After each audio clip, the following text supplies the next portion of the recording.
The sandstorm came without warning. No time to prepare, no time to think. Just a wall of fire-colored dust swallowing everything in its path. The desert turned from gold to gray in seconds. The horizon vanished. The sun disappeared behind a roaring veil of sand. Then came the radio call, harsh, cracking through the static. "We can't see them. We're blind out here." 12 SEALs dropped to their knees, shielding their eyes, their gear rattling in the wind. Visibility reduced to an arm's length. Sand filled their mouths, their lungs, their thoughts. Bullets sliced through the storm, invisible but too close to ignore. One by one, the men pressed their faces into the dirt, praying for cover that didn't exist. The storm didn't care. It devoured sound, light, direction. It turned day into apocalypse. And then through that chaos, a single shot echoed. One bullet, one impossible hit. Through a storm that no human eye could see through. That shot changed everything. But the question that haunted every man who survived that day was simple. Who pulled the trigger? And how could she see what no one else could? 8 months before that storm, Lieutenant Maya Reyes was invisible. Not literally, but in every way that mattered. Around the forward operating base, people called her Sand Girl. The nickname wasn't cruel, not exactly. It was worse. It was casual. The kind of nickname people give to someone they don't see as important. She was the one always covered in dust, always hauling ammo crates, always updating the inventory logs nobody read. Her job title said Logistics Officer. Her reality said background noise. When the SEALs came back from missions, battered and loud, Maya would be there, counting rounds, cataloging returns, signing manifests. The kind of work no one noticed until it wasn't done.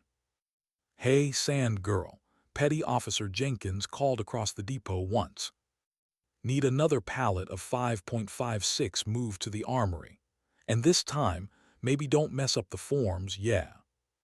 She didn't argue, didn't respond, just nodded. Around her, laughter filled the room. SEALs joked, cleaned their weapons, bragged about close calls and near deaths. She existed just outside their circle, close enough to hear, never close enough to join. But there was something none of them knew. Something Maya had buried so deep that even she sometimes forgot who she used to be. 3 years earlier, she wasn't Sand Girl. She was Falcon of the Dunes.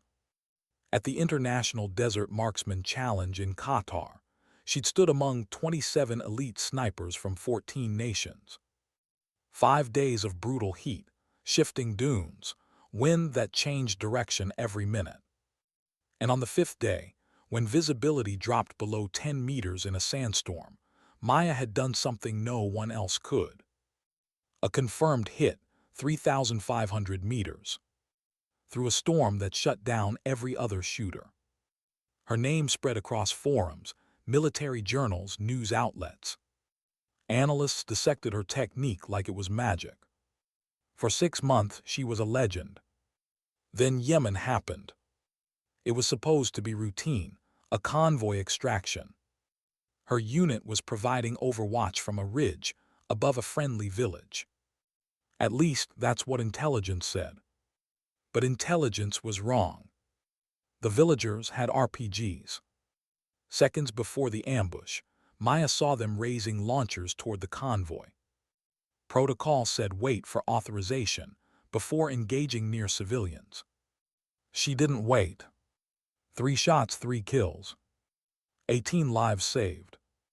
But command didn't care about the lives. They cared about the rule she broke. Unauthorized engagement, civilian zone.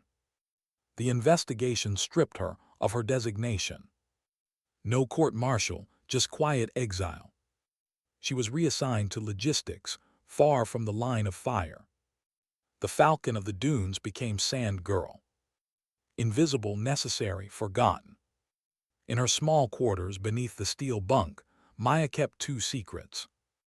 The first, a weathered notebook filled with pages of equations and sketches. wind velocities, sand particle densities, atmospheric distortion coefficients. The science of impossible shooting. The second, wrapped carefully in desert camouflage cloth, was her old Barrett M82A1. Disassembled, oiled, perfectly maintained. Regulations forbade her from keeping it, but she cleaned it every night anyway. Some part of her refused to accept exile. While others drank and played cards in the mess hall, she studied. She charted sandstorm formation from satellite data, recorded pressure drops, humidity shifts, wind directions. She learned to read the desert like sailors read the sea, by instinct, by rhythm, by respect. To everyone else, she was just the woman who counted bullets. But the truth was, Maya Reyes was still training, still preparing, for a moment she couldn't name but somehow knew would come. On the wall above her bed hung an old photograph. Her in uniform, standing on a podium in Qatar, smiling alive. A version of herself that felt like another lifetime. At night, when storms rattled the walls, she'd open her notebook again. Her handwriting was neat, deliberate. Wind velocity at varying elevations. Bullet drift under high particle interference. Thermal distortion compensation during low visibility. She wasn't doing it for recognition anymore, or for redemption. She was doing it because she couldn't not prepare. Some people survive by forgetting. Maya survived by remembering. The morning the mission brief was announced, she wasn't invited. She never was. Still, she overheard the details while stacking gear near the armory. SEAL Team 3. Recon on suspected weapons, caches 15 kilometers east of the base. Low-risk, 4-hour operation. Routine. Maya glanced at the small weather monitor on her desk. Atmospheric pressure dropping. Wind speeds rising. Humidity spiking. All the signs she'd learned to recognize from months of obsessive study. She hesitated, then spoke quietly. Storm's coming. Jenkins barely looked up from his checklist. Weather forecast says clear skies. Relax, sand girl. We got meteorologists for this stuff. You just keep counting bullets. She said nothing, but the uneasy coil in her stomach tightened. At 600 hours, 3 vehicles rolled out of the base. 12 SEALs disappearing into the pre-dawn dark. Maya stood by the gate as the last taillight vanished into the horizon. The wind shifted, the air grew heavy. And she knew. The storm was already forming. By 800, the color of the sky had changed. Blue to pale yellow. Yellow to dirty amber. The horizon shimmered like a mirage. Wind howled across the desert, carrying whispers of what was coming. Maya ran to the meteorological station. Pressure dropping fast. Sand particle density off the charts. Every number screamed what her gut already knew. A major sandstorm was about to hit. She grabbed the comm's handset. This is Lieutenant Reyes. Weather conditions deteriorating rapidly.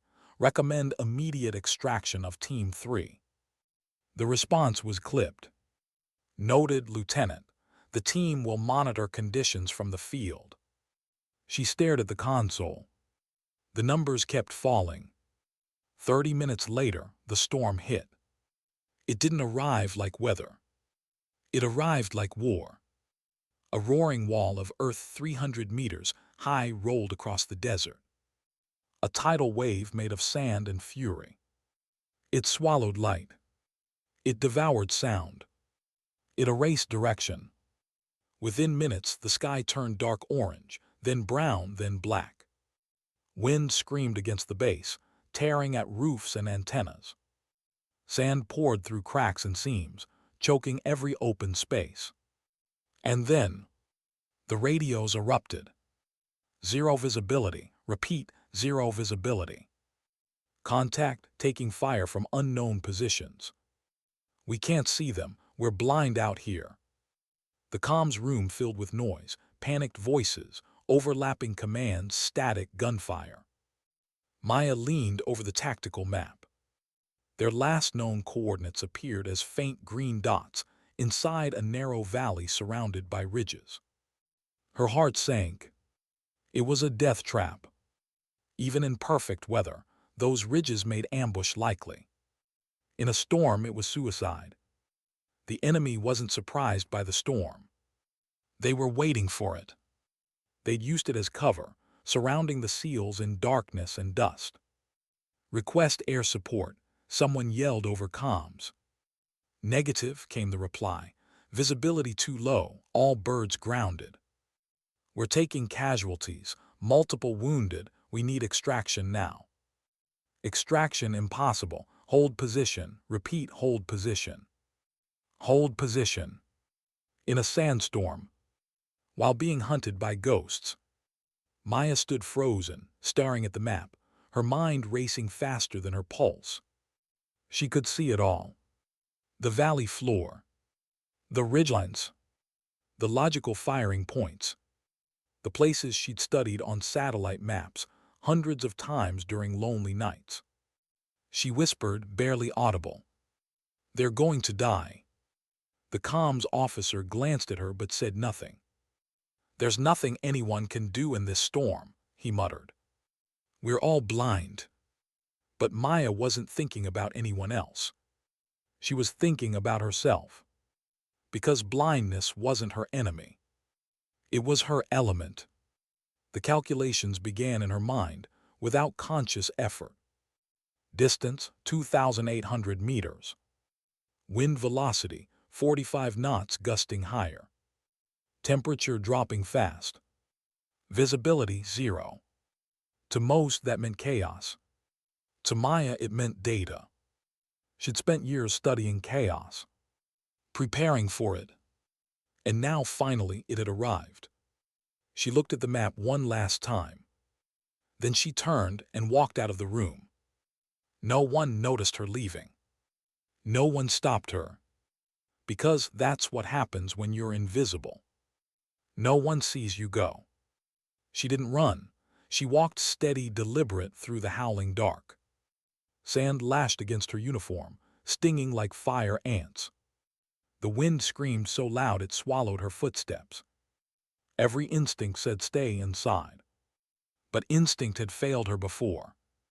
Inside the base, people still crowded the comms center, staring at maps and monitors that no longer meant anything.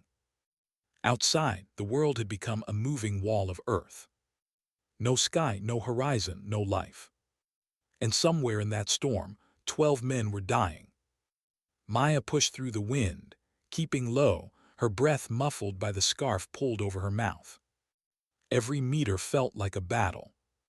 The desert clawed at her. But she didn't slow down. The supply depot loomed out of the haze like a shadow made solid. She ducked inside, slamming the door behind her. Silence.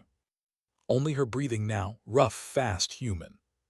She crossed to the far corner, where a wooden crate sat half buried beneath tarps and dust. Kneeling, she peeled back the covers. Her fingers found cold metal.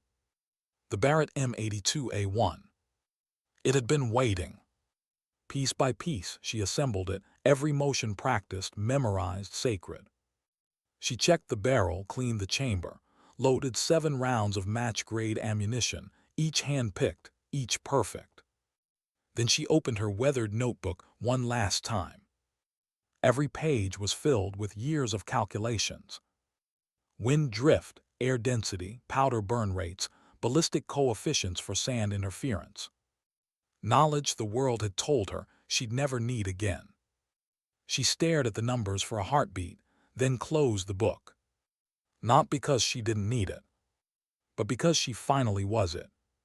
She slipped the notebook into her pocket, slung the Barrett across her back, and turned toward the storm.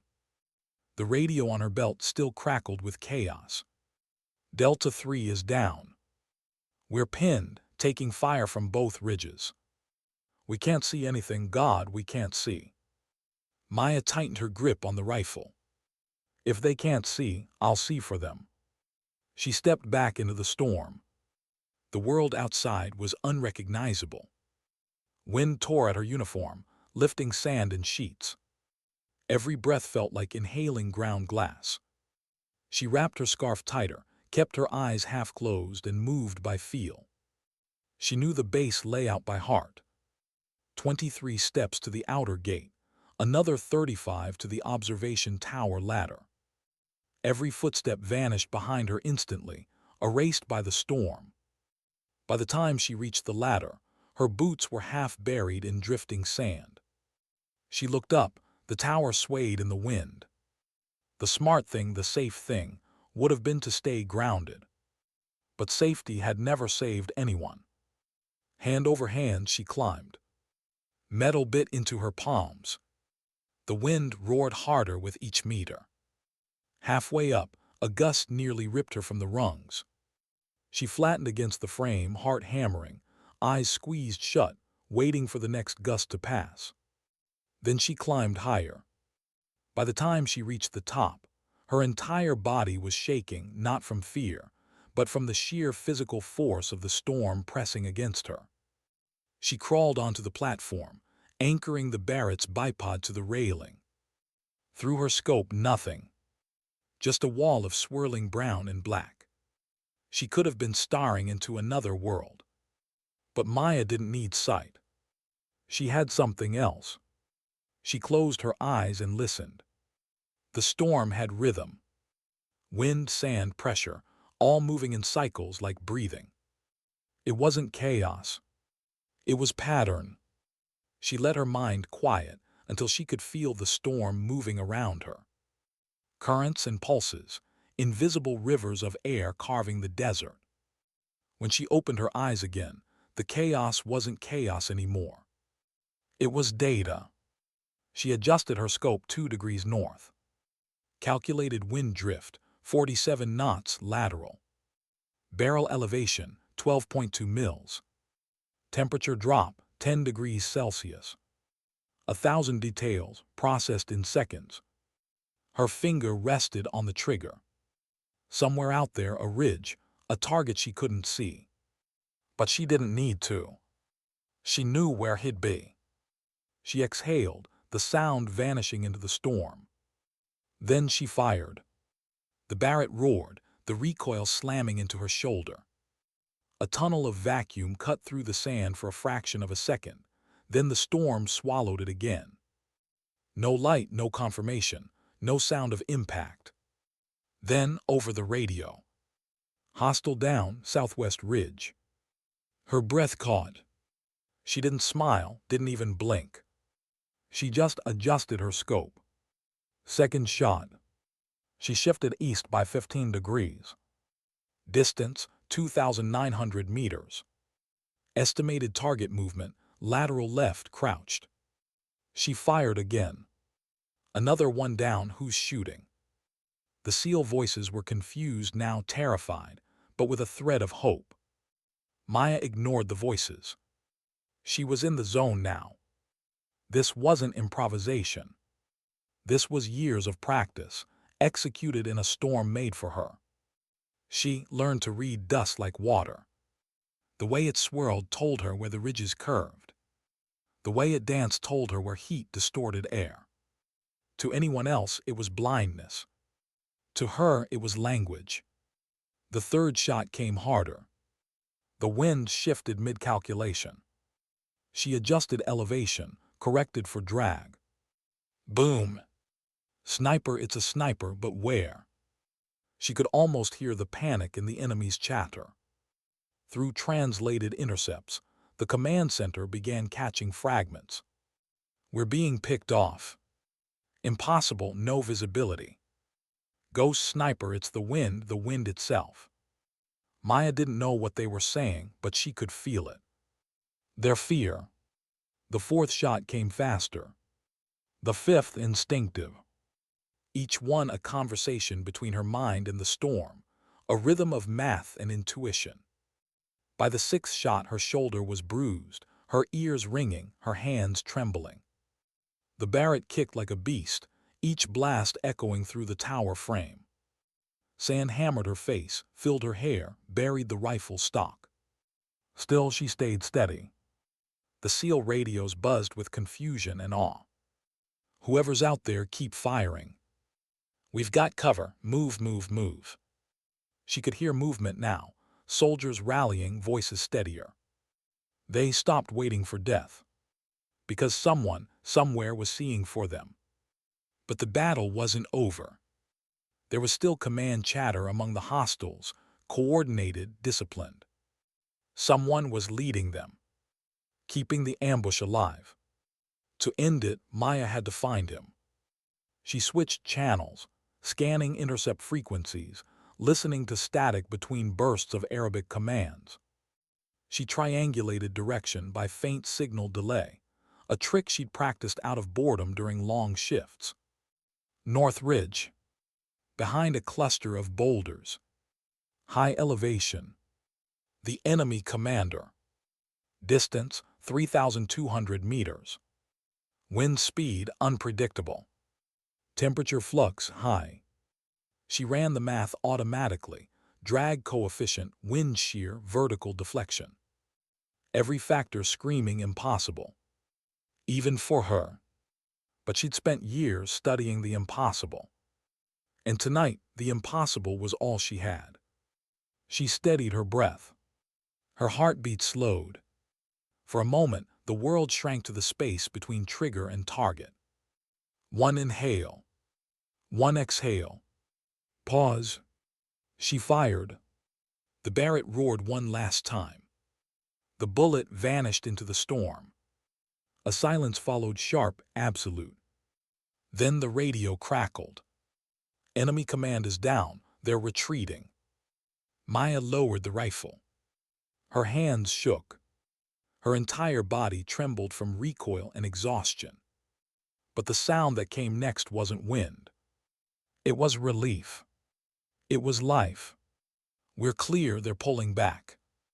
Everyone check in casualties. 3 wounded, no KIA, repeat, no KIA. No KIA. 12 men alive." Maya closed her eyes. For the first time in 3 years, she let herself feel something other than shame. Not pride. Not victory. Just release. When she finally climbed down from the tower, her legs barely worked. Every muscle in her body ached from the fight against the wind. She stumbled once, catching herself on the ladder's rail. Below, the base was half buried in sand. Tents torn apart. Lights flickering in the wind. She moved through it like a ghost, unseen, unheard. The storm was beginning to fade, the sky shifting from dark brown to a dull, bruised orange. Sunlight bled through the clouds in weak, broken rays. By the time she reached the comms center, people were cheering.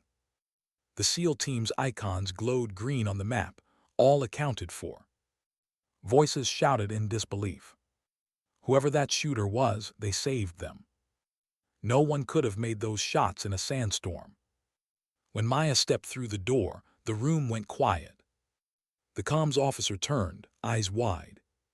His gaze dropped to the rifle slung across her back, coated in sand, barrel still hot. "You," he whispered. "That was you." She said nothing. Her throat burned from dust. She just looked at the map, 12 icons, all alive. Then Jenkins appeared, face streaked with blood and sand. He froze when he saw her. "Sand girl." His voice faltered. Not an insult this time, not mockery. Just realization. "That was you shooting." She met his eyes. "My name's Maya." He nodded slowly, as if hearing it for the first time. "We couldn't see anything, not even our own hands. How did you?" She could have explained the math, the physics, the years of study. But what came out was simple. "The storm has patterns," she said quietly. "You just have to learn to read them."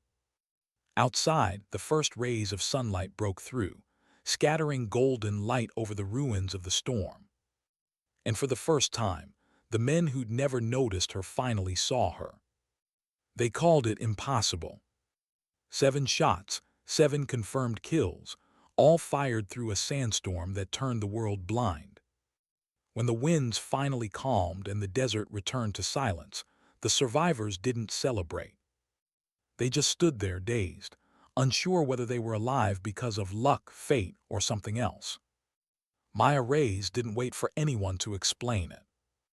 She was still standing at the edge of the comm center, dust clinging to her uniform, rifle slung across her back like a confession. The storm had left everything muted, colors, voices, emotions.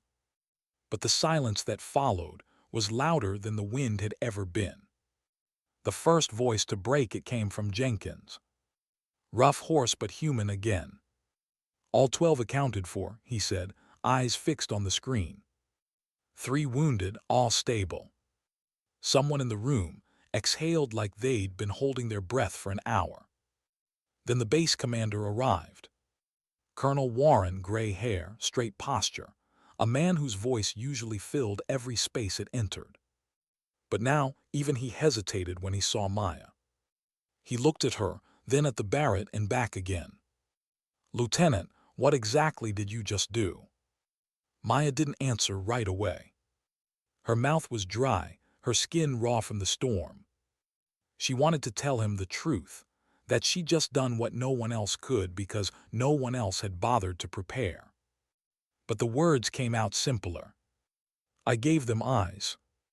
The colonel stared at her, confusion flickering beneath authority.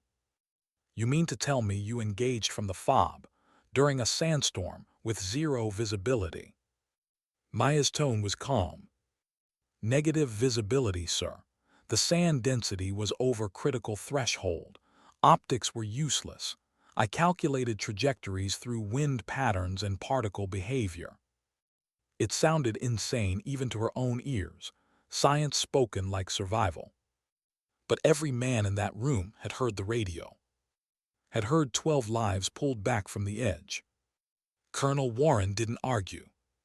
He just said quietly, "You hit 7 targets, range between 2,800 to 3,200 meters, Maya replied. He blinked. Once slowly. "You do understand that violates every known law of ballistics." She didn't smile.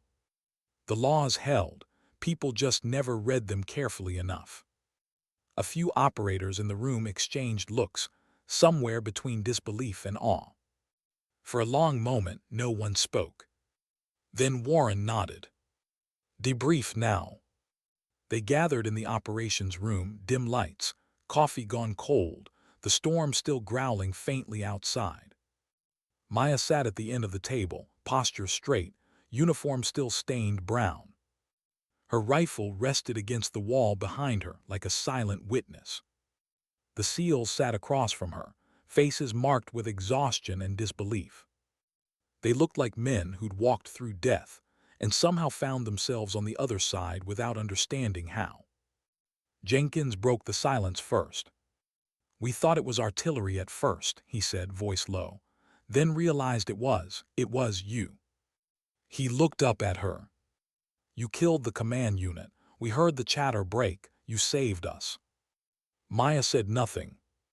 Her hands were clasped on the table, fingers still trembling from adrenaline that refused to leave her system. Chief Ramirez leaned forward, his tone respectful but bewildered. "Lieutenant, how long have you been studying storm ballistics?" 2 years, she answered softly. "Since my reassignment." Ramirez frowned. "All that time we were calling you Sand Girl, you were doing this." Her voice cracked slightly. "I had to do something with the silence." That sentence hit harder than any explosion. Around the room, glances shifted, shame replacing the awkward curiosity. Every man there had ignored her, mocked her, used her name like a joke. And yet, when their world turned blind, she had been the only one who could see. Colonel Warren looked at her for a long time before speaking. "Lieutenant Reyes, I'm putting this simply. What you did today defies doctrine, training, and reason. And yet it worked. 12 men came home because of it. You may have just rewritten the limits of environmental marksmanship. Maya lowered her gaze. I didn't do it to prove anything, sir. I just didn't want them to die. That's precisely why it matters, Warren said. The room stayed quiet for a long time after that.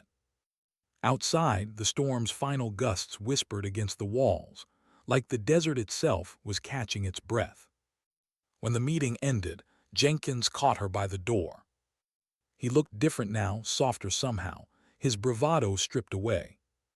Hey, he said awkwardly. Raise, I mean, Lieutenant. She turned. About the nickname, he muttered. Sand girl, that was. It's fine, she interrupted gently. You didn't know. He nodded, still uncomfortable. Yeah, but we should have. We should have seen you. You were right there the whole time. She didn't respond. There wasn't anything to say. Some lessons only stick when they hurt. That night, Maya sat in her quarters with the Barrett laid out across her bunk. She disassembled it, cleaned it piece by piece. Not out of pride, out of ritual. Out of respect. The desert outside had gone still again, the kind of eerie quiet that follows storms, as if the world holds its breath, afraid to disturb what's just happened. She could hear distant footsteps, the bass still buzzing, men retelling stories they didn't yet understand. 7 shots. Through a storm. She couldn't even see them. Every repetition twisted the story a little more, the way legends start to grow. Maya paused mid-cleaning, staring at her hands. The skin was cracked from windburn, her knuckles bruised purple from recoil. But the shaking had stopped.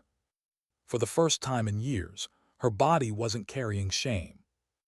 It was carrying purpose. She remembered Yemen, the convoy, the 3 shots that saved 18 lives but cost her everything.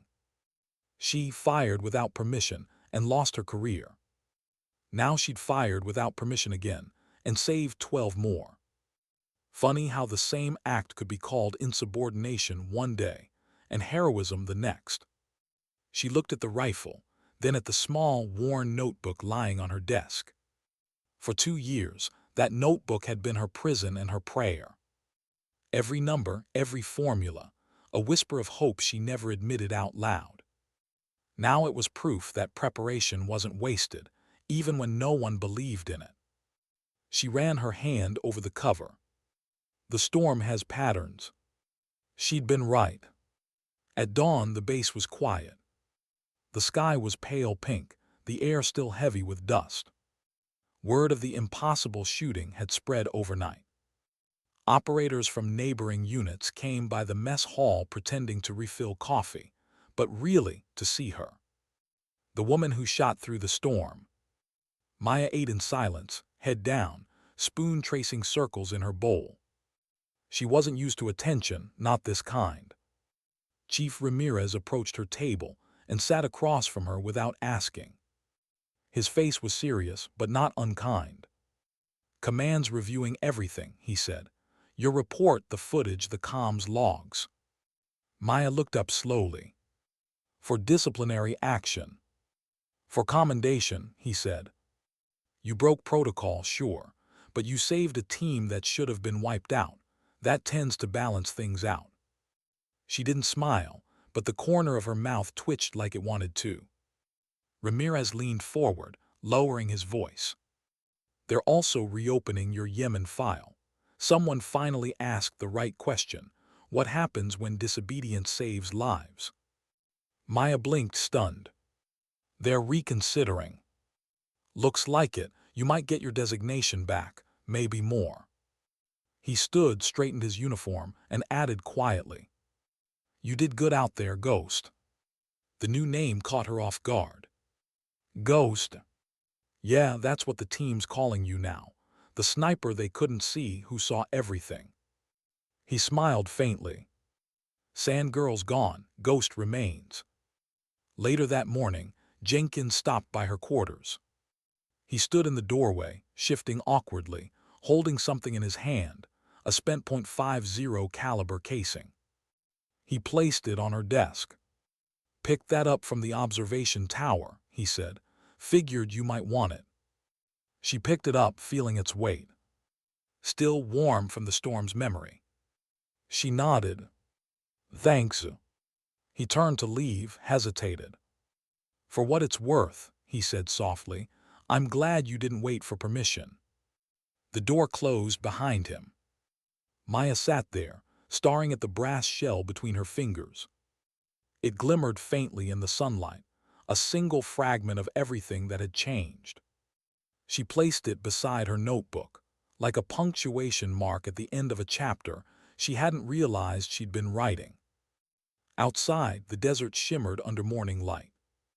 The sand still moved, whispering quietly across the ground, as if it remembered her, the one who had listened to its language. She looked out through the narrow window, her reflection faint in the glass. The same face, the same uniform. But something invisible had shifted. For the first time in years, she wasn't waiting for someone to notice her. She didn't need to be seen to exist. She'd already proven what invisible people could do. They started whispering her name before sunrise. At first it was curiosity, then disbelief, and finally awe. Across the base, the story of the ghost sniper spread like smoke through desert wind. Men who had once brushed past her in corridors now spoke her name in lowered tones, half respect, half superstition. She had done something that shouldn't have been possible. And the military, a world built on certainty and rules, didn't know what to do with impossibility. By noon, everyone at Fob Sentinel had heard the tale. 7 shots. 0 visibility. 12 men alive because one woman refused to stay invisible. Maya avoided the attention as best she could. She still worked quietly, methodically, cataloging supplies and running system checks. But she could feel the stares follow her. Everywhere she went, conversation stopped mid-sentence. She wasn't used to being seen, and it felt like standing under a spotlight after years in darkness. Invisibility had been her shield. Now it was gone, and she wasn't sure what to do with the weight of eyes. That afternoon, a summons came. Command debrief, full brass. Formal uniform required. She brushed the sand from her jacket, polished the insignia she'd stopped caring about long ago, and walked toward headquarters. The storm had left the air strangely clear, the sky sharp blue, the kind of clarity that comes only after chaos. The conference room was full when she entered. Colonel Warren stood at the head of the table. Chief Ramirez was there, along with Jenkins and the surviving SEALs. A few intelligence officers lined the wall, silent observers with unreadable faces. For a moment, no one spoke. Then Warren gestured for her to sit. "Lieutenant Reyes," he began slowly, "your after-action report has been reviewed by Command South and forwarded to CENTCOM. They called it." He paused, almost reluctant to finish the sentence. "A tactical miracle." Maya sat still, her hands folded in her lap. A miracle, that wasn't the word she'd have used. Miracles were accidents. This had been preparation. 7 targets neutralized, Warren continued. Effective range exceeding 3,000 meters, visual obstruction total, no spotting assistance, no UAVs, just calculations. He leaned forward, voice softening. "You understand how rare it is for an officer to be disciplined for insubordination, reassigned, then earn back their reputation with a single operation." "I wasn't trying to earn anything, sir," Maya said quietly. "I just wanted them to come home." Warren nodded. "And that's exactly why you deserve it." He slid a folder across the table. Inside, a transfer order. Her reinstatement. Combat designation, Sniper Special Reconnaissance Group. For a long time she didn't touch it. Then slowly, she traced the edge of the paper with her fingertips.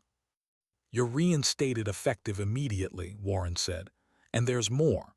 Headquarters wants you to formalize your methods, document them, train others. The world needs to know how you saw through that storm. Maya's eyes lifted. You want me to teach it? Not just teach it, Ramirez said, breaking his silence. Build it. A new doctrine, advanced environmental marksmanship. Your equations, your analysis, everything you developed. They want it in every sniper school from here to Kuwait. She stared at him, overwhelmed. For 2 years she'd been invisible, punished for caring too much. Now, suddenly, the same defiance was being rebranded as genius. Permission to speak freely, sir, she asked. Granted. You're rewarding me for the same behavior that got me demoted. Warren's expression flickered with guilt. Maybe we punished the wrong thing, he admitted. Maybe rules make sense until they don't. You broke them to save lives. That's the kind of disobedience we can live with. Maya didn't know whether to feel vindicated or exhausted. Recognition was heavier than she expected. After the meeting, she walked out into the bright desert sun. The wind was calm again, whispering softly through the flag lines. A few soldiers stopped to salute her as she passed. She returned the gesture, though it still felt strange, like she was wearing someone else's name. Ghost, they whispered when they thought she couldn't hear. It wasn't mockery this time. It was reverence. But she didn't know how to accept reverence either. That night the mess hall was louder than usual. Music, laughter, the kind of relief that only follows survival. When Maya entered, the noise dipped, then rose again. Someone clapped. Then another. Soon the entire room joined in, the rhythmic, awkward applause of people who didn't know how else to say thank you. Jenkins raised his cup. To Lieutenant Maya Ray, the ghost who sees through storms. She shook her head. Don't start legends, they end badly. Too late, he said with a grin. You already are one. She managed a small smile, but her eyes stayed distant. Legends were easy for those who told them. For those who lived them, they were just scars that refused to fade. She ate quickly, quietly, then slipped away before the noise could swallow her. Back in her quarters, the air felt heavy with stillness. The Barrett lay on her bunk again, cleaned, polished, waiting. Beside it sat the reinstatement order, official now, stamped and signed. Maya picked it up and stared at her own name. Not Sand Girl. Not Logistics Officer. Just Lieutenant Maya Ray's sniper. It should have felt like victory. But what she felt instead was uncertainty. For years, invisibility had been punishment, yet it had given her freedom. Nobody watched her. Nobody expected anything. She had built her entire world in silence, learning to see patterns while everyone else looked away. Now people were looking. And that changed everything. 2 days later, she began writing again. Not in her old weather-stained notebook, but in a new one, clean pages, sharp edges. At the top she wrote, Training Protocol, Pattern Recognition in Chaotic Atmospheric Conditions. It looked clinical, but beneath, the numbers lived a philosophy. Her methods weren't just about ballistics. They were about mindset, about patience, about faith in unseen logic when everything looked like madness. She titled the first section, The Language of the Storm. Every storm, she wrote, has grammar. Wind is syntax, sand is punctuation. Learn to read it, and the chaos becomes a sentence you can understand. As she wrote, she realized something strange. She wasn't writing for herself anymore. She was writing for those who would come after. For the soldiers who'd one day stand in storms of their own, blind and afraid, and need someone else's voice in their head saying, there are rules here, you just have to find them. By the end of the week, a small team of trainees arrived from neighboring units, scout snipers, recon specialists, meteorological analysts. They'd been told they were attending a pilot course. None of them expected their instructor to be the same woman who once hauled ammo crates in the depot. When Maya stepped into the training bay, silence fell. She carried a whiteboard, not a rifle. "Most of you were taught that shooting in bad weather is about luck," she began. "Guesswork, gut instinct, hope." Her voice was calm, controlled, the same tone she'd used when whispering calculations to herself during lonely nights. "I'm here to tell you hope is unreliable, math is." She drew a sweeping curve across the board, the graph of a bullet's path distorted by wind. "This," she said, tapping the curve, "is not randomness. It's pattern, chaos that hasn't been decoded yet. My job is to help you see it before it kills you." A few trainees exchanged uneasy glances. One raised his hand. "Ma'am, is it true you shot through a sandstorm?" Maya paused. Then she nodded once. "Yes, but only because I spent 2 years preparing for it. There's no magic here, just preparation that nobody thought mattered." She looked around the room, meeting every pair of eyes. "The storm doesn't care who you are, it only respects readiness." And with that, the course began. For the next 10 days, she lived between equations and firing ranges. Her students learned to read weather patterns, measure particle density, calculate heat distortion on bullet flight. She forced them to shoot in crosswinds, in dust, in simulated blackout conditions. Half of them failed miserably. Some quit. A few stayed stubborn, curious, hungry for understanding. One evening, after a long session, Jenkins visited the range. He watched her correct a trainee's stance, adjusting their grip with quiet precision. When the student left, he said, "Didn't think you'd trade the field for a classroom." She shrugged. "Someone has to teach them what blindness feels like before the desert does." He studied her for a moment. "You know they're calling your doctrine the ghost system." "I didn't name it," she said dryly. "Doesn't matter, you've changed how we fight." She didn't respond. She just looked out toward the horizon, where the sun was setting behind a faint haze of dust. "I didn't change how we fight," she murmured. "I changed how we see." Later that night, alone again, she opened her old notebook, the one with torn edges and sand-stained pages. It was nearly full. But there was one blank page left. She wrote, "When you are unseen, remember, it is the quiet hours, the forgotten work, the unrecognized preparation that gives you vision when the world turns blind." She closed the book and smiled faintly. Outside, a soft wind began to rise, gentle this time, almost like applause. And for the first time, Maya Reyes didn't fear the storm. She understood it, because she had become part of its language. They called her Ghost now. Everywhere she went, the name followed, whispered in corridors, printed in reports, carved into the stories soldiers told around mess hall tables. It wasn't meant as an insult anymore. It had become something else entirely. A warning, a lesson, a legend. But legends come with a price. And Maya Reyes was starting to feel its weight. 3 months had passed since the sandstorm. The ghost training protocol, her system of desert marksmanship and storm mathematics, had spread faster than she imagined. From small trial courses, it grew into a regional directive, adopted by special operations units across the entire theater. The manuals carried her handwriting, her equations, her voice distilled into doctrine. Each week, she received footage from distant outposts, young snipers practicing in simulated storms, adjusting wind calls using her formulas. They quoted her lines like scripture. "The storm has grammar. Hope is unreliable, math is." It was surreal. The same ideas people had once mocked now filled briefing rooms across the desert. But every time Maya saw her own words printed on a slide deck, she felt a strange detachment.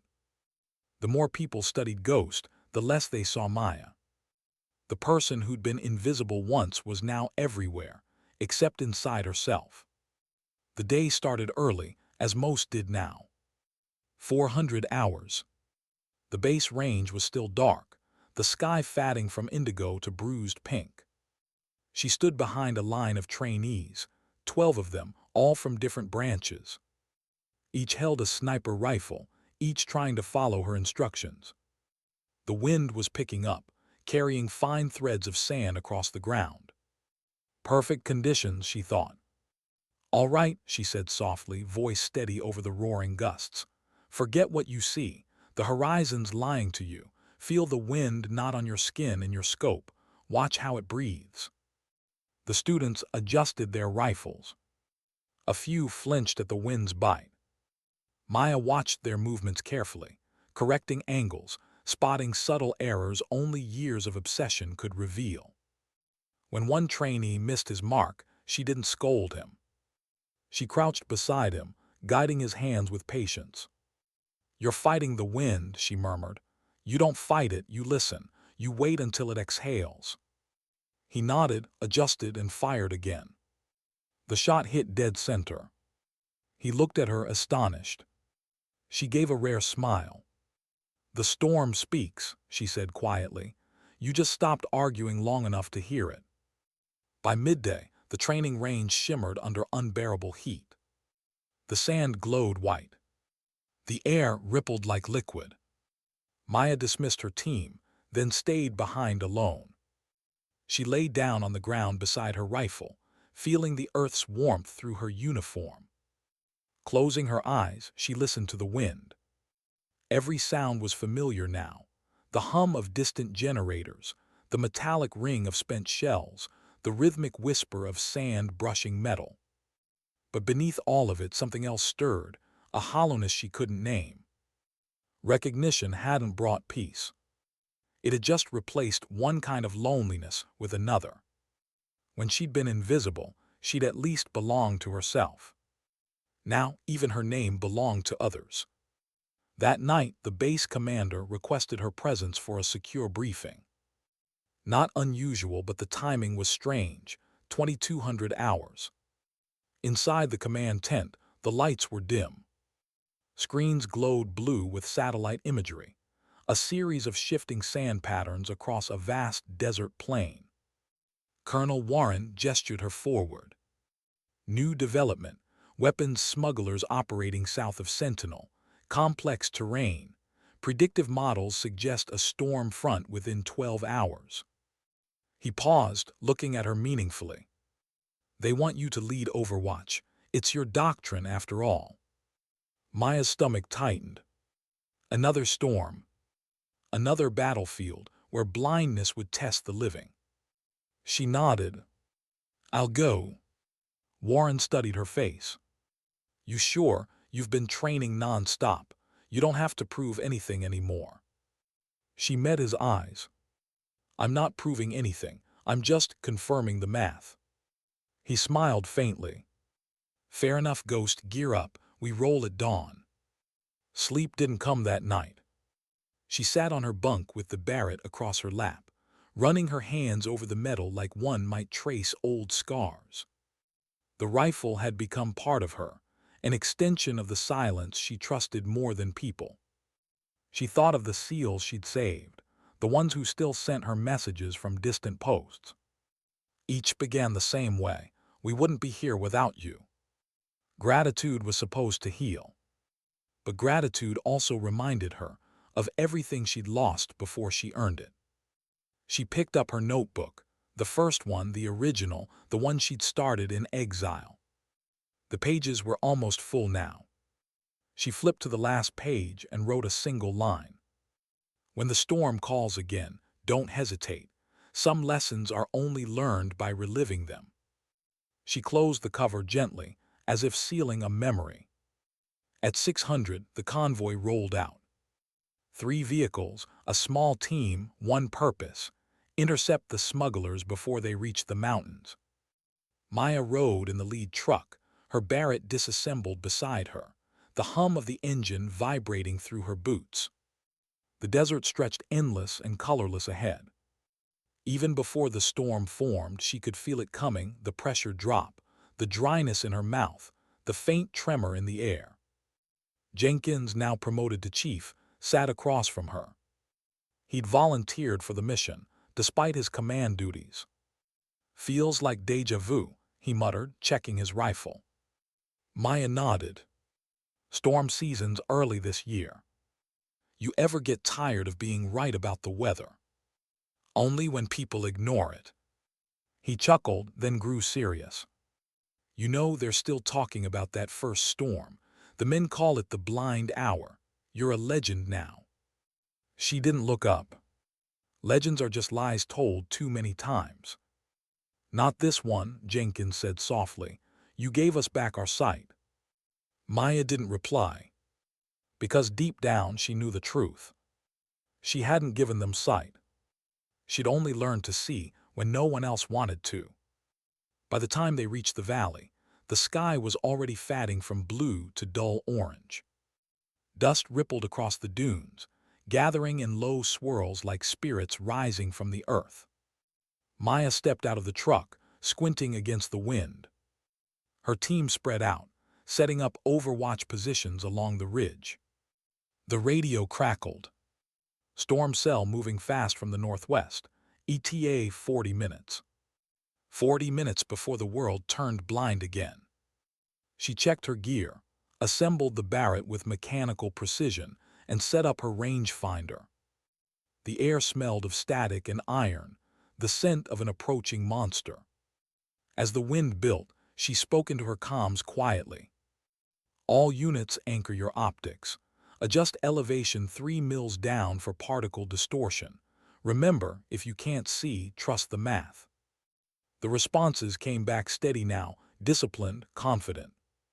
These were soldiers trained under her system. They trusted her, and that responsibility scared her more than the storm. When the sand finally hit, it came like memory. A familiar roar. A familiar blindness. The color drained from the world until everything became a single moving shade of gold. But this time, Maya wasn't alone. Across the ridge, other rifles fired precise, measured, almost musical. Each shooter adjusting wind calls, compensating for chaos just as she'd taught them. Through the storm's madness, the enemy broke apart, ambushed by a doctrine they couldn't see coming. The comms buzzed with terse updates. "Target down 2 o'clock. Confirmed, adjusting elevation. Ghost pattern holding true." Hearing her system called by name made something twist inside her chest, pride, maybe, but also distance. The world had taken her solitude and turned it into structure. Her personal survival had become procedure. And yet it worked. The storm that once isolated her now connected others. They were no longer blind. When the wind finally eased, Maya lowered her rifle. The sun pushed through the haze, bleeding orange light over the sand. Bodies lay scattered in the valley below, motionless, half buried by the storm's retreat. The mission was over. Success, minimal casualties. Jenkins walked up beside her, his face streaked with dust. "That's it, clean operation." She nodded, silent. He studied her for a long moment, then asked quietly, "What are you thinking?" She hesitated. "That they don't need me anymore." "What?" "The system works, they see now. They don't need the ghost to guide them." Jenkins smiled. "You built something that'll outlive you. That's not loss, Maya, that's legacy." She looked out across the valley, the same landscape that once buried her anonymity. For a long time she didn't speak. Then softly, "Legacy's just another word for loneliness." He wanted to argue, but didn't. Some truths didn't need answers. Back at base, celebrations erupted again. Reports flew through command channels. Another impossible mission. Another storm conquered. But Maya stayed outside, away from the noise, sitting alone by the observation tower. The same tower where she'd fired those 7 shots months ago. She watched the desert shimmer under moonlight, endless, indifferent, alive. Her legend was growing beyond her control. And somewhere deep down, she missed the quiet nights when no one believed in her, when preparation was her only company. Because back then, every equation she wrote was a whisper to herself. One day they'll see. Now they did. And strangely, it hurt. Fame doesn't come in a single wave. It seeps in slow, invisible, like dust after a storm. At first, Maya didn't even notice it happening. The reports started arriving one by one. A French desert unit using ghost protocols to navigate a blizzard of sand in Mali. A British recon team surviving a zero-visibility ambush near Basra. An Allied drone pilot quoting her equations over encrypted radio. Everywhere she looked, her math was traveling farther than she ever would. Her signature at the bottom of a doctrine became a passport to 100 new battlefields. The world had learned to see through her eyes, and it terrified her. Headquarters invited her to a conference in Doha, International Symposium on Tactical Innovation. It was the first time she'd been off the base in nearly 2 years.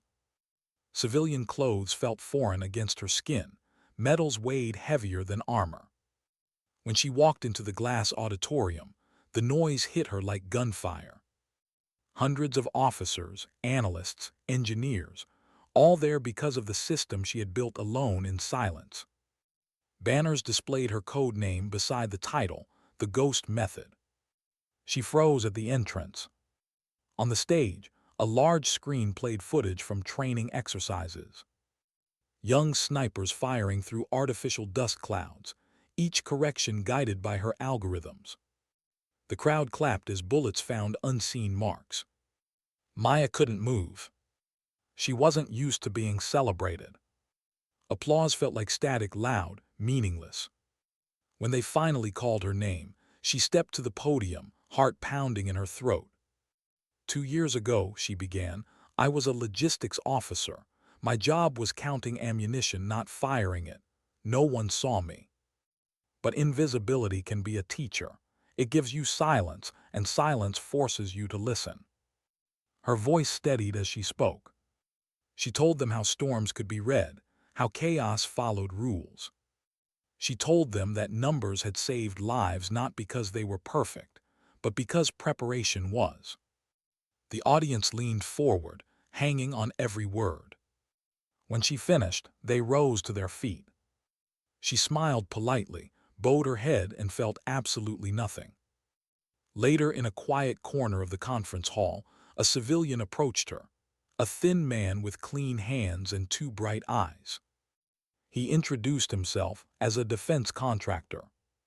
His company, he said, was developing autonomous targeting systems that used atmospheric modeling, her modeling, to fire accurately through visual obstruction.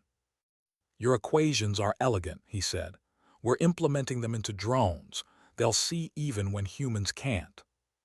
Maya stiffened. Drones, she asked, as in unmanned. Exactly. Less risk, more precision. Your work makes it possible. The ghost sees for the machine. She stepped back, heart tightening. That's not what this was for. The man smiled the way businessmen do when they smell inevitability. Technology evolves, Lieutenant. You can't choose where progress walks. He walked away, leaving her standing in the hum of the hall, surrounded by people repeating her name, yet somehow completely alone. That night in her hotel room overlooking the city, she couldn't sleep. Outside, Doha shimmered, towers of light rising from desert darkness. Everything glittered, everything moved, and still she felt the weight of sand pressing against her chest. She opened her old notebook, the one she swore she'd retired, and flipped through its pages. Equations stared back at her, clean and neutral. Numbers had no morality. They didn't care what they were used for. She whispered into the empty room. What have I started? When she returned to base, a small package awaited her, mailed from an academy in Arizona. Inside was a plaque etched with her name, Maya Reyes, for advancing ballistic science beyond known limits. Beneath it, a note from a cadet. Ma'am, your work saved my team during a sandstorm in Helmand. We never saw the enemy, but we hit every shot. Thank you for teaching us how to see. She folded the letter carefully, heart torn between pride and dread. Her equations were saving lives, yes, but they were also turning killing into something cold, predictable, almost mechanical. The line between precision and detachment was blurring, and she wasn't sure which side she stood on. Weeks turned into months. The ghost system became global doctrine. Every special operations unit that operated in desert or blizzard trained under it. It wasn't her system anymore. It belonged to the world. And the world, she noticed, rarely asked whether the targets deserved to be seen at all. She began refusing invitations. She stopped giving interviews. When reporters came, she stayed on the range, teaching, the one place where her purpose still felt honest. But even there, echoes of her fame crept in. New recruits looked at her not as a person, but as myth. They whispered stories about the storm, each more exaggerated than the last. How she had fired blindfolded, how the bullets curved around dunes, how she'd seen through the eyes of the desert itself. She tried correcting them once. They just smiled. Myths don't listen to their creators. One evening, Jenkins found her alone on the tower again, the same tower where it had all begun. The wind was soft this time, just a faint breeze playing with loose strands of her hair. "You missed dinner," he said, climbing up beside her. "Wasn't hungry," she replied. He looked out at the dunes below, their edges glowing silver under the moon. "You know, you could retire tomorrow, and they'd still talk about you 50 years from now." "That's exactly the problem." He frowned. "How's that a problem?" "Because they talk about the ghost, not the person who built her. The more perfect they make the legend, the less human I become." Jenkins studied her profile, the faint lines of exhaustion under her eyes. "You ever think maybe you were always meant to be bigger than one person?" She shook her head. "No one's meant to be bigger than consequence." They sat in silence after that.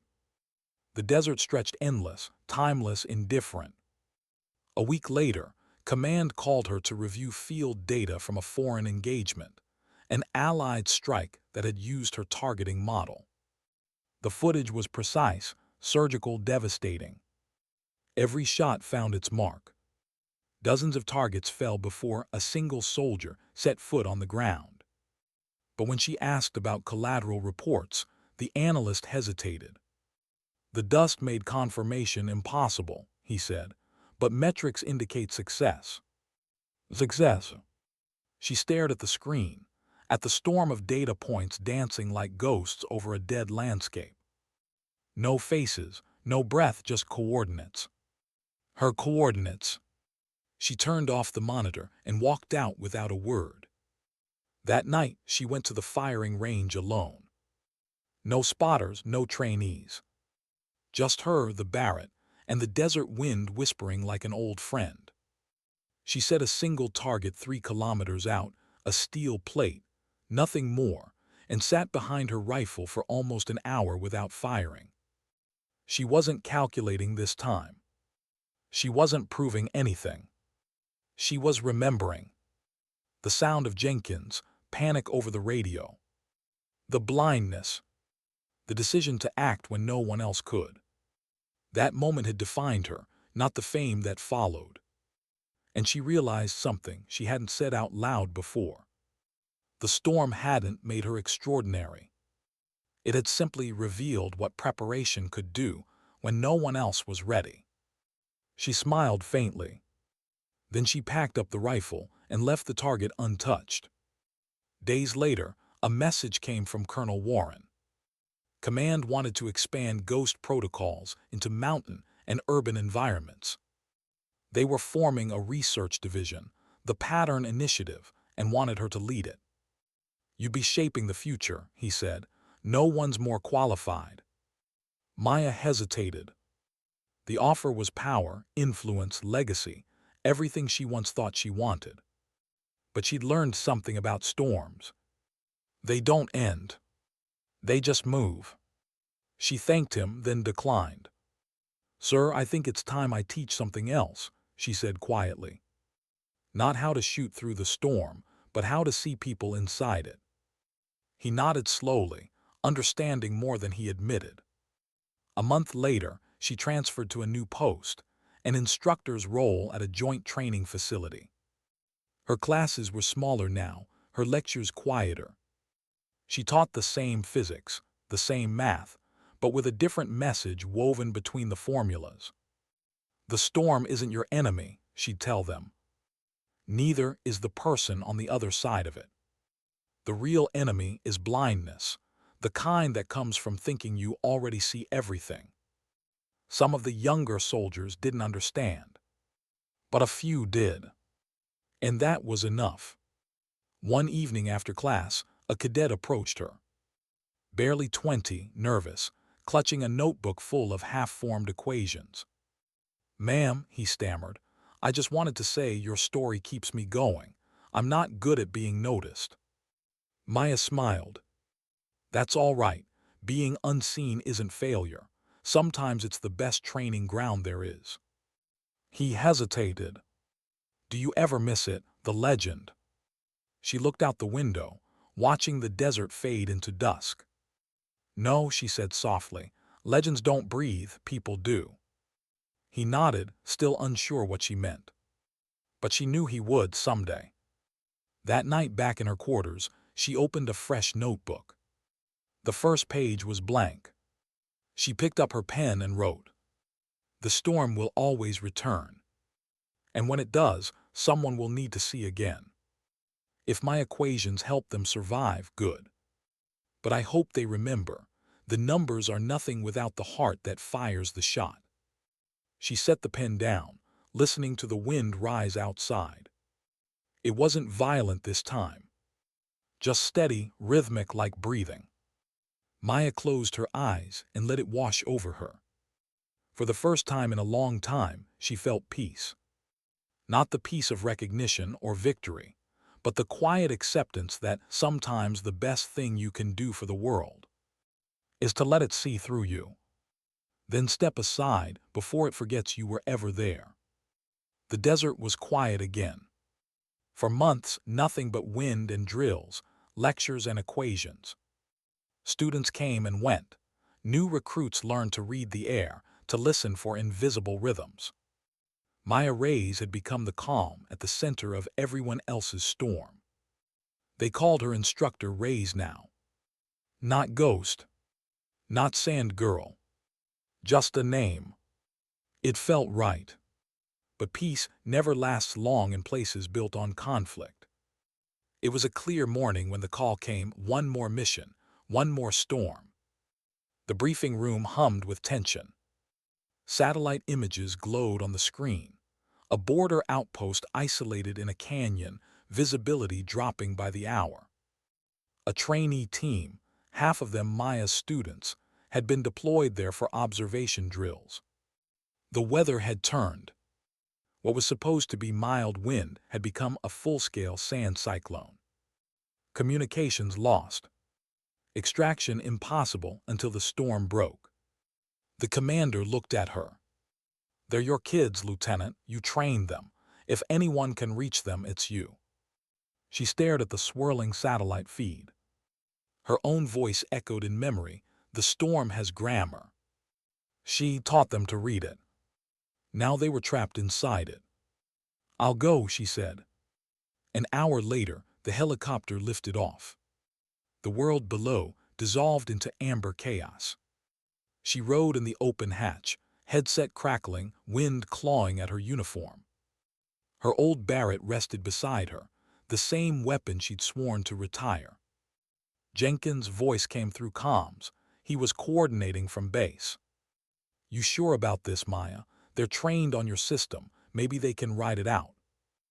Maybe, she answered, but storms don't grade on training manuals. The pilot shouted over the noise. Visibility dropping to 30 meters. We can't land closer. Maya nodded. Then hover, I'll jump. Before anyone could argue, she clipped her harness and stepped into the dust. Impact. Hard, disorienting. The world turned red and brown. The wind screamed like it was alive.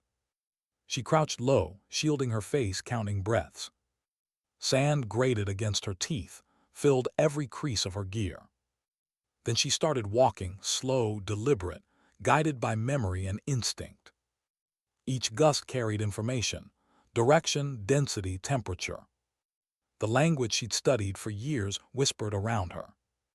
She followed it. 20 minutes in, she found the first sign of the trainees, an abandoned sensor post half buried in sand. The comms antenna bent at an impossible angle. No footprints. No movement. She pressed her radio. Echo team, this is Instructor Rays. If you can hear me, signal with flare or laser marker. Static. Then faint, broken. Copy, can't hold position, visibility 0, taking sporadic fire. Her pulse quickened. Fire. Enemy contact in this weather. She turned toward the sound, running downhill into the valley. She found them 15 minutes later, 6 soldiers huddled behind an overturned vehicle, half buried, coughing through respirators. Bullets hissed through the storm, ricocheting off the truck's frame. The enemy was close, invisible but close. A young sniper spotted her through the haze. Ma'am, we lost thermal sighting, we're blind. Maya dropped beside him, heart pounding but voice steady. Then stop trying to see with your eyes. She checked his scope, clogged with sand. She wiped it once, adjusted elevation by instinct. Where's your second? Down, leg wound. He's alive. Yes, ma'am. Good, then listen carefully. You know the ghost method, apply it. We tried. You didn't trust it, she cut in. There's a difference. She turned her gaze toward the storm, eyes half closed, listening. The wind was changing pitch, shifting east. Someone was moving through it. 3 targets left ridge, she murmured. Range 800. Fire on my mark, not before. The trainee swallowed hard. How can you tell? Because the storm told me. He didn't question it again. When the gust eased, she raised her hand. Mark. 3 rifles fired. 3 shadows fell. Silence returned, brief, uncertain. The trainees looked at her, wide-eyed. One of them whispered, "She really can see through it." Maya shook her head. "No, I can feel through it, that's different." She looked around, fear, fatigue, disbelief painted on every face. Children, really. Not ghosts. Not legends. Just humans in a storm too big for them. "We're moving," she ordered. "Follow my voice, low and slow, I'll lead." The next hour felt endless. They crawled through dunes, dragged the wounded, stopped when wind gusts screamed too loud to hear. Visibility dropped to nothing, a world of sound and vibration. Every step, Maya replayed lessons she'd once written on chalkboards. Pressure gradients, particle interference, trust data, not panic. Now those same lessons were saving their lives. When they reached the canyon's edge, she signaled halt. Her GPS flickered uselessly. No way to call extraction. They'd have to wait for the storm to pass. But waiting in the open meant death. She scanned the ridge, felt the wind pulling downward on one side. That meant shelter. A hollow. She found it minutes later, a narrow cave carved into sandstone. One by one, she pushed them inside. Inside, it was still loud but survivable. Sand poured past the entrance like liquid fire. The wounded man groaned softly, clutching his thigh. Maya knelt, checked the wound, tied a tourniquet. "We're safe for now," she said, "but not out." A trainee looked at her, voice trembling. "How did you even find us?" She smiled faintly. "The storm told me where it hid its secrets." The boy tried to laugh. It came out as a cough. For the next 2 hours they waited. Maya listened to the storm's breathing, gauging when it would tire. She thought about the first storm, the one that started all of this. She'd been alone then. Now she was. And that changed everything. At last the roar began to fade. The wind lost its fury, the air thinned. Outside the desert reappeared broken, reshaped, but visible again. Maya stood. Time to move. They stepped into the dawn. The sky glowed amber, sunlight slicing through drifting dust. The world looked reborn, fragile, beautiful. As they crossed the valley, rescue helicopters appeared in the distance, cutting through the remaining haze. The roar of rotors sounded almost like applause. Jenkins' voice came through her headset, half laughing with relief. "You found them, of course you did." Maya looked back at her students, exhausted, dust-covered, alive. "They found themselves," she said. "I just reminded them where to look." Back at base, medics rushed the wounded inside. Reporters wanted statements. Command wanted debriefs. Maya wanted quiet. She sat outside the infirmary, helmet in her lap, watching the wind pick up dust again, playful this time, not cruel. Jenkins joined her. "You could have waited for the storm to end," he said. "No one would have blamed you." She looked at him, weary but smiling. "That's what they said last time." He chuckled softly, then grew serious. "You realize what you did, right? You became the proof of your own lesson. You didn't fight the storm, you used it to find them." She nodded. "That's all I ever wanted them to learn." He hesitated. "So what now, Maya? Another manual, another doctrine?" She shook her head. "No more equations. I've done enough math for a lifetime." "Then what?" She looked at the horizon, golden dunes, rolling endlessly under sunlight. "Now I teach them something numbers can't measure, when not to pull the trigger." That evening, the trainees she'd rescued gathered outside her quarters.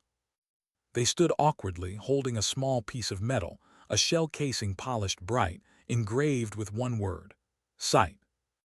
The youngest stepped forward. "We wanted to thank you, ma'am. You taught us to see." She accepted the gift, fingers brushing the engraved letters. "You're welcome," she said softly.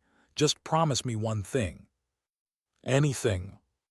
"Next time the world goes blind, don't wait for someone like me. Be the eyes yourselves." They nodded, solemn. And she knew they would. That night she returned to the observation tower, the place where it all began. The desert stretched infinite and silent, bathed in moonlight. She placed the new shell casing beside the old one, the first from that impossible night years ago. 2 storms, 2 moments, 2 versions of herself. She whispered into the wind. "Maybe this is what seeing really means, not spotting a target, but understanding why you shouldn't." The wind answered softly, carrying her words away across the dunes. At dawn, she walked to the training field. A new batch of recruits waited, their faces young, uncertain, hungry. She didn't bring the Barrett this time. Just her voice. "You've all heard the stories," she began. "Most of them are wrong. There was no miracle shot. There was only preparation and fear and choice." She paused, letting the silence stretch. "The storm will come for you too, in the field, in your head, in your life. When it does, remember, seeing is not the same as aiming. Sight without conscience is just math. And math doesn't bleed, you do." Her words hung in the air, heavy, true. Somewhere behind the crowd, the wind picked up again, playful, approving. Maya smiled faintly. Class dismissed. That night, she wrote one final line in her notebook before closing it forever. The lesson was never about the storm. It was about seeing clearly when the world tells you to stop looking. She signed it with her full name, not her call sign, and left the book on her desk open to that page. Outside, the horizon shimmered. Another storm brewing somewhere far away. But this time, she didn't brace for it. She simply watched, calm, steady, unafraid. Because the ghost had finally learned what every storm was trying to say. Vision isn't the gift of the sighted. It's the courage of the unseen. They say the desert forgets. That storms erase everything, footprints, mistakes, even names. But sometimes the wind remembers. Sometimes it carries stories farther than we ever could.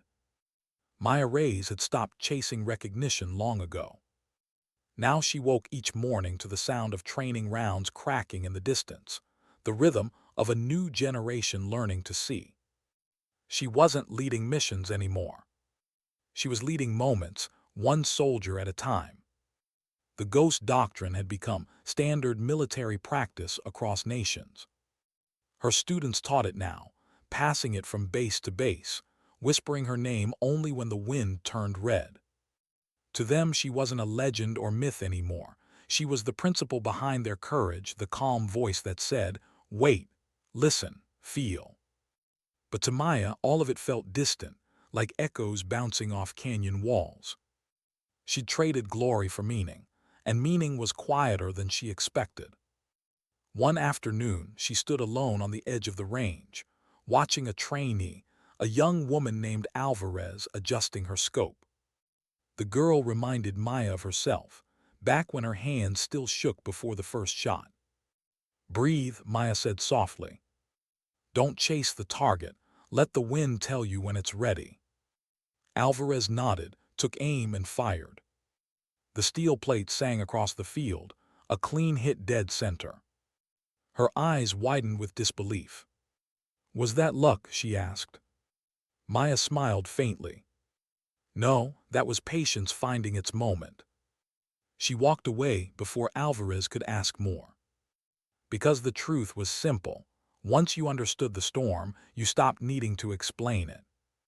That evening, she received an encrypted message. Old clearance code. Unfamiliar sender. Just a few words. Reactivation request, Ghost Protocol, Mission Northern Front, immediate. She stared at the screen. For a moment, she thought it was a mistake. But then came the follow-up, a private note from Colonel Warren himself. "We need eyes in the north. High winds, no visibility. Civilian convoys trapped. It's not combat, it's rescue." Rescue. The word caught her. It had been years since anyone asked her to save instead of target. And for once, the mission wasn't about destruction. It was about bringing people home. She exhaled slowly and began to pack. The flight north was long and cold. Snow this time, not sand. Different storm, same blindness. Her old equipment felt heavier. Her body slower. But her focus sharper than ever. The helicopter dropped her near the convoy's last coordinates. 3 vehicles stranded in a whiteout, civilians trapped inside. The wind howled like an old ghost calling her back. She stepped out, goggles frosting instantly, boots sinking into ice. The storm was worse than predicted, visibility barely a meter. "Convoy, this is Maya Reyes," she said into her radio. "Stay inside, I'm coming." Static answered. Then a faint reply, broken, distant. "We can't see anything. Fuel low, please hurry." She adjusted her course, heart pounding but calm. This wasn't a firefight. This was life refusing to give up. She followed sound, not sight. Every gust told her direction. Every echo mapped the terrain. Her old lesson still worked, just translated into frost and silence. Halfway through the valley, a sudden noise, the distant whine of a collapsing structure. A truck's roof giving way. She ran. Through the blur of snow, she found the convoy, 3 dark shapes, one partially overturned. Inside, civilians huddled, faces pale from cold and fear. A child's hand pressed against the window. Maya's throat tightened. She pried the door open, cold biting her skin. "It's okay," she shouted over the wind. "You're not invisible, I see you."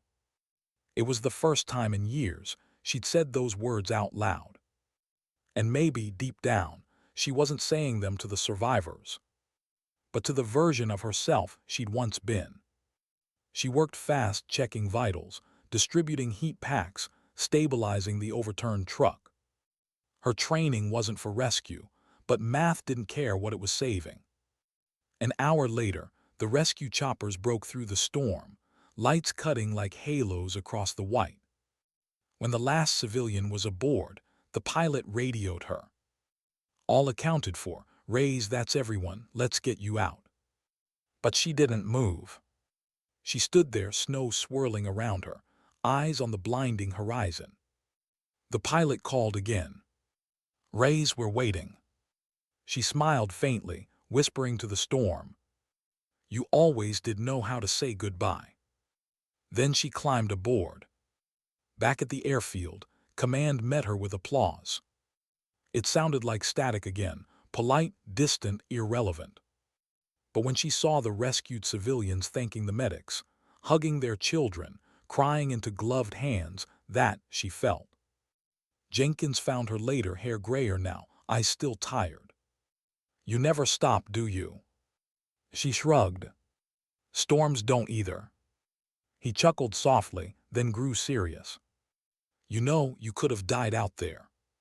But if anyone was meant to find life inside blindness, it was you." She looked at him, smile ghosting her lips. "Maybe that's the point. You don't see to survive, you survive to keep seeing."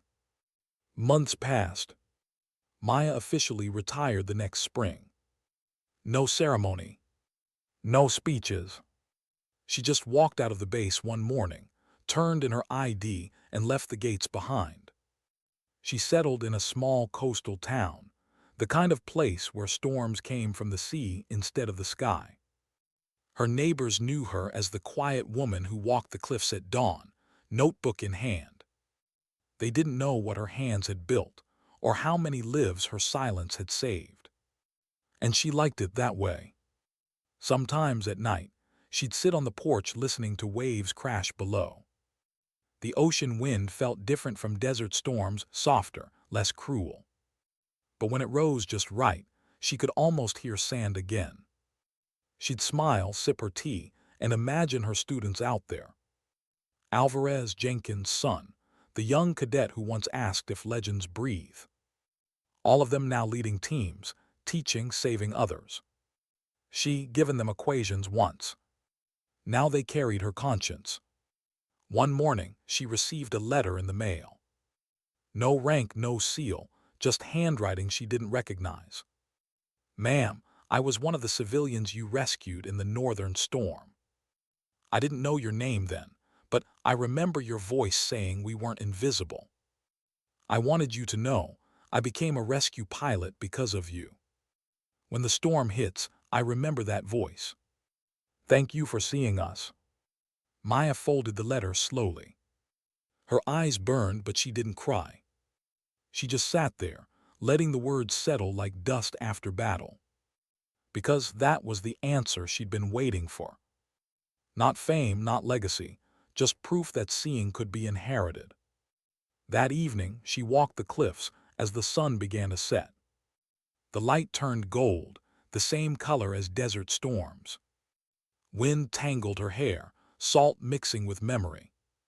She whispered to no one in particular. "You were right, Jenkins. Maybe stories don't end, they just change weather." And in that moment, she realized something beautiful. The ghost wasn't gone. It had just evolved. From a sniper's silence into a whisper that traveled wherever courage was needed. Years later, long after she was gone, cadets at the academy still learned the ghost method. But somewhere between equations and simulations, instructors added a quiet line, something not found in any manual. When you aim, Ask yourself if you're about to take sight or give it. They never mentioned who said it first. They didn't have to. The wind already carried her name. And so the story closes the way all storms do, not with thunder, but with silence. A silence that holds everything: fear, faith, and the echo of a single truth Maya left behind. Seeing isn't what your eyes do. It's what your heart refuses to stop doing. Sometimes, she used to write, dignity doesn't speak. It simply acts. And when the world goes blind again, someone somewhere will remember her voice in the dark. You're not invisible, I see you.